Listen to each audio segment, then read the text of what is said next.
Amaravati పునర్నిర్మాణంపై AP సర్కార్ speed పెంచింది. ముఖ్యమంత్రి చంద్రబాబు నాయుడు అధ్యక్షతన ఇవాళ కేబినెట్ సమావేశం జరగనుంది. ఈ భేటీలో రాజధాని పనులకు సంబంధించి వేల కోట్ల రూపాయల కేటాయింపులకు గ్రీన్ సిగ్నల్ లభించే అవకాశం ఉంది. రాజధాని అమరావతిలో క్వాంటమ్ వ్యాలీలో ట్విన్ టవర్ల నిర్మాణానికి 1208 కోట్ల రూపాయలు, సచివాలయ టవర్ల ఫినిషింగ్ పనుల కోసం 2540 కోట్లు వెచ్చించేందుకు కేబినెట్ ఆమోదం తెలపనుంది. అలాగే అసెంబ్లీ భవనంలో సివిల్ పనుల కోసం 798 కోట్ల రూపాయలు కేటాయించనున్నారు. రాజధాని రైతులకు ఇచ్చే కౌలును ప్రభుత్వం భారీగా పెంచే అవకాశం ఉంది. మెట్ట భూములకు ఎకరాకు 40,000, జరీబు భూములకు 60 రూపాయలు వేల వరకు పెంచుతూ నిర్ణయం తీసుకోనున్నారు. రాజధానిలో వివిధ సంస్థలకు భూములను కేటాయింపు. కేంద్ర సంస్థ సెబీకి 1.78 ఎకరాలు, స్వామి నారాయణ్ గురుకుల్ స్కూల్ కు 4.23 ఎకరాలు, డిఏవి పాఠశాలకు 3 ఎకరాలు, అగ్నిమాపక శాఖకు 2 ఎకరాల స్థలాన్ని కేటాయించడంపై నిర్ణయం తీసుకోనున్నారు.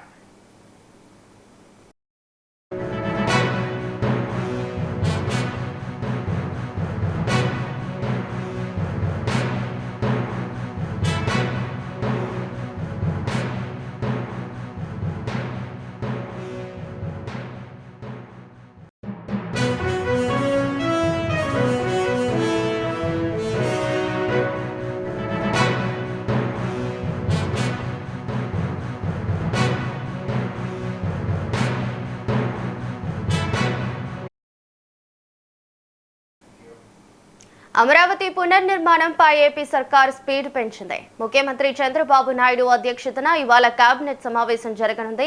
ఈ భేటీలో రాజధాని పనులకు సంబంధించి వేల కోట్ల రూపాయల కేటాయింపులకు గ్రీన్ సిగ్నల్ లభించే అవకాశం ఉంది. రాజధాని అమరావతిలో క్వాంటమ్ వ్యాలీలో ట్విన్ టవర్ల నిర్మాణానికి 1208 కోట్ల రూపాయలు, సచివాలయ టవర్ల ఫినిషింగ్ పనుల కోసం 2540 కోట్లు వెచ్చించేందుకు కేబినెట్ ఆమోదం తెలపనుంది. అలాగే అసెంబ్లీ భవనంలో సివిల్ పనుల కోసం 798 కోట్ల రూపాయలు కేటాయించనున్నారు. రాజధాని రైతులకు ఇచ్చే కౌలును ప్రభుత్వం భారీగా పెంచే అవకాశం ఉంది. మెట్ట భూములకు ఎకరాకు 40,000, జరీబు భూములకు 60,000 రూపాయలు వరకు పెంచుతూ నిర్ణయం తీసుకోనున్నారు. రాజధానిలో వివిధ సంస్థలకు భూములను కేటాయింపు.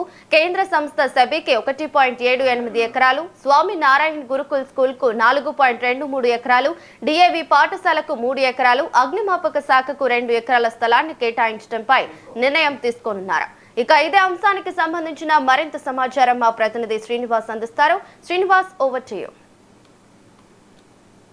మరి కాసేపట్లో ఆంధ్రప్రదేశ్ సచివాలయంలో ముఖ్యమంత్రి చంద్రబాబు అధ్యక్షతన మంత్రిమండలి సమావేశం ప్రారంభం కానుంది. ముఖ్యంగా ఈరోజు చాలా కీలకమైన విషయాలు మంత్రిమండలిలో చర్చించి నిర్ణయం తీసుకునే అవకాశం కూడా కనపడుతుంది.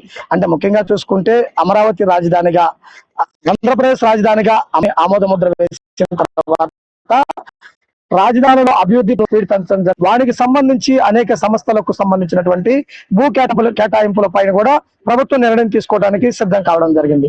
ముఖ్యంగా చూసుకున్నట్లయితే కనుక 60వ సిఆర్డీఏ అథారిటీ సమావేశంలో ఆమోదించిన అంశాలకు కేబినెట్ లో చర్చించి ఒక నిర్ణయం తీసుకోవడానికి కూడా సిద్ధం కావడం జరిగింది. వాటితో పాటు అమరావతిలో క్వాంటమ్ వ్యాలీ ట్విన్ టవర్స్ నిర్మాణానికి సంబంధించి 1208 కోట్లకు సంబంధించినటువంటి వ్యయంతో ఆమోదించడానికి సిద్ధం కావడం జరిగింది. ఇక అమరావతి సచివాలయము, జిఐడి టవర్స్, హెచ్ఓడి టవర్స్ తో పాటు కాంక్రీట్ పనులకు కూడా చేపట్టినది కూడా 2540 కోట్ల వ్యయంతో కేబినెట్ ఆమోదించడానికి సిద్ధం కావడం జరిగింది. ఇక శాసనసభ భవనము, వివిధ సివిల్ స్ట్రక్చర్స్ పనులకు గాను 798 కోట్ల రూపాయలకు సంబంధించి కూడా ఖర్చు చేసే విధంగా కూడా సిద్ధం కావడం జరిగింది. దీనితో పాటు చూసుకున్నట్లయితే కనుక అమరావతిలో 22 kV అంటే 220 kV విద్యుత్ లైన్లకు సంబంధించినటువంటి కూడా పనులకు సిద్ధం కావడం జరిగింది. దీనితో పాటు 2వ విడత ల్యాండ్ పూలింగ్ లో భూములు ఇస్తున్నటువంటి రైతులకు కౌలు ఇచ్చే విషయంపై కూడా పూర్తి స్థాయి నిర్ణయం తీసుకోవడమే కాకుండా వాటిని ప్రతి సంవత్సరం 3 నుంచి 5 వేలు పెంచే విధంగా కూడా సిద్ధం కావడం జరిగింది. మెట్ట భూములకు ఎకరానికి 40,000 చొప్పున, జరీబు భూములకు 60,000 చొప్పున కౌలు పెంపులకు కూడా అనుమతులు తీసుకోవడానికి కూడా సిద్ధం కావడం జరిగింది.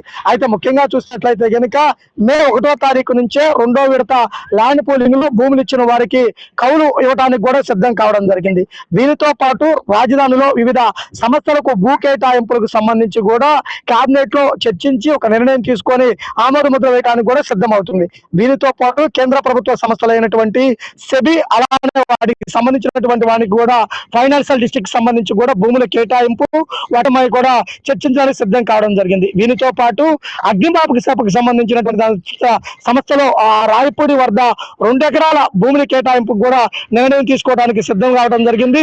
దీనితో పాటు చూసుకున్నట్లయితే కనుక రాష్ట్రంలో డీజిల్ సమస్య ఏదైతే ఉందో ఆ సమస్యపై కూడా మంత్రి మండలి చర్చించి పూర్తి స్థాయి నిర్ణయాలు వెల్లడించడానికి సిద్ధం కావడం జరిగింది.